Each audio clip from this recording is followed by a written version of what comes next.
Good to go. All right, we can start by just saying your name and your title. Sure, my name is John Clarke, Clarke, and I'm the interim executive of the Atlantic City Housing. So the mayor say that you can have city inspectors come in and inspect the units because it's exposed to black and hot water and mold. Tell me, I guess, your reaction to the city coming in and doing this, and how do we get to that? So I think the Atlantic City Housing Authority has had challenges for some time, years. They were placed on a zero threshold basis back in 2021, and they've had substantial issues since then. I think it's a great opportunity for everyone to kind of roll their sleeves up and work together to try to make repairs and revisions to existing housing stock. These buildings are very old, and there needs to be a transition at this time to help these residents find better living conditions, and hopefully we can all work together to try to make that happen.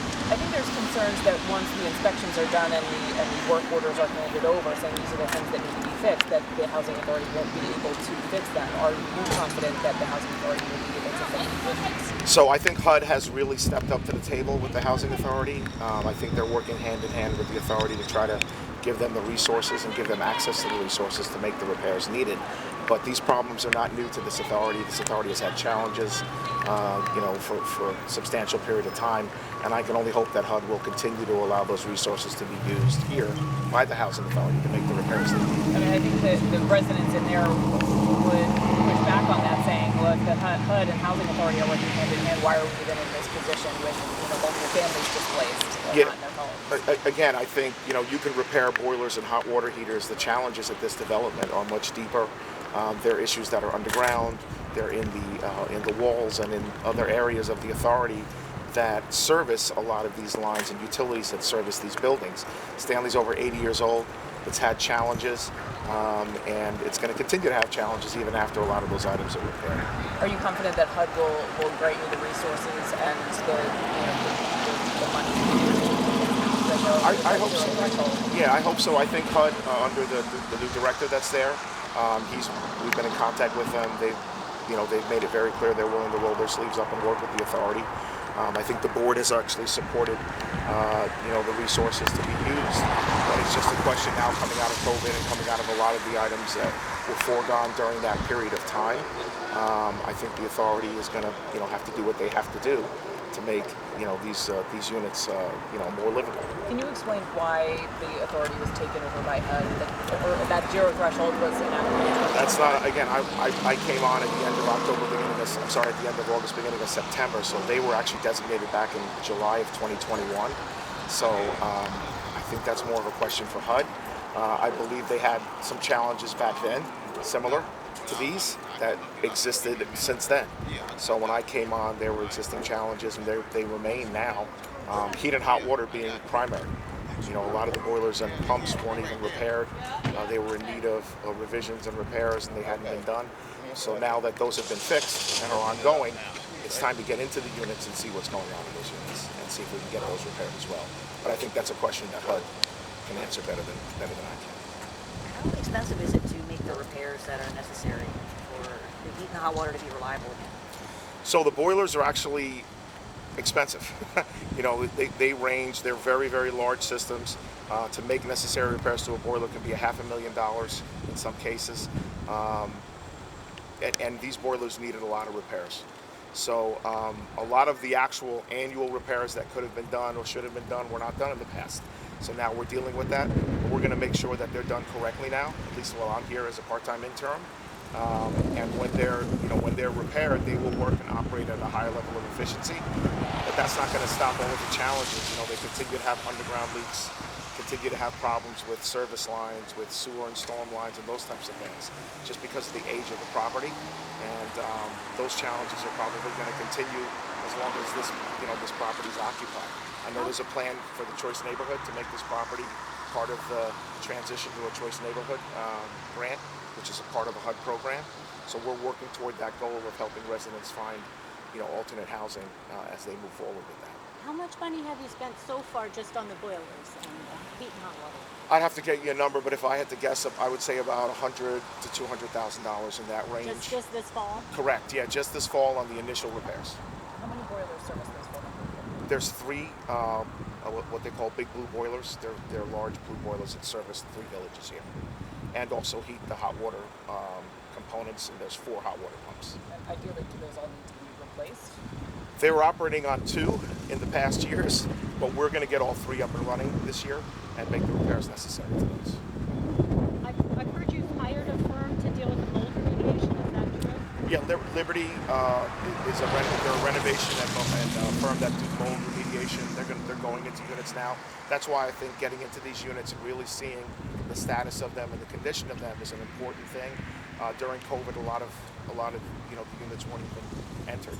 And about how much is that going to cost, the mold remediation? What's the contract? We're going to have to get into the units and see. Right now it's on an as needed basis, but we're going to have to get into these units to see. And when you remediate, do you actually have to take out the wallboard, or do you do some sort of chemical treatment? They would be removing. When they remediate, they'd be removing. So would that displace the residents that have that? It may have a temporary displacement while they're doing those types of renovations, but we're going to try to make it as seamless as we can. But in some cases, if it's really that bad, they will have to have a temporary relocation. Since Stanley Homes is being redeveloped next year, did that stop some repairs from being done? I wasn't here last year, so I don't know the answer to that question, but I would assume that there probably was a pause in some of those items, but I couldn't, again, I wasn't here. With COVID, we couldn't get in units for 2 years. For 2 years, we couldn't get in units. I think people in there are pretty upset over the situation. What do you want to say to that? Just, we're part of the solution here. We're trying to make things and make improvements to their lives now going forward. And I think if they give us a chance and see what we're doing, just as we did with fixing the boilers, we'll be able to get into their units and make their lives a little more comfortable. Is it frustrating being under HUD control and not being able to operate independently and make the changes that need to be made? I can only speak with HUD. In my experience with them now, with the new director, HUD has been very accommodating to allowing us to make some of these like boiler repairs. So I know in the past they've had challenges, and there's been some delays and those types of things. But I found HUD now to be as cooperative as possible now, at least in this situation.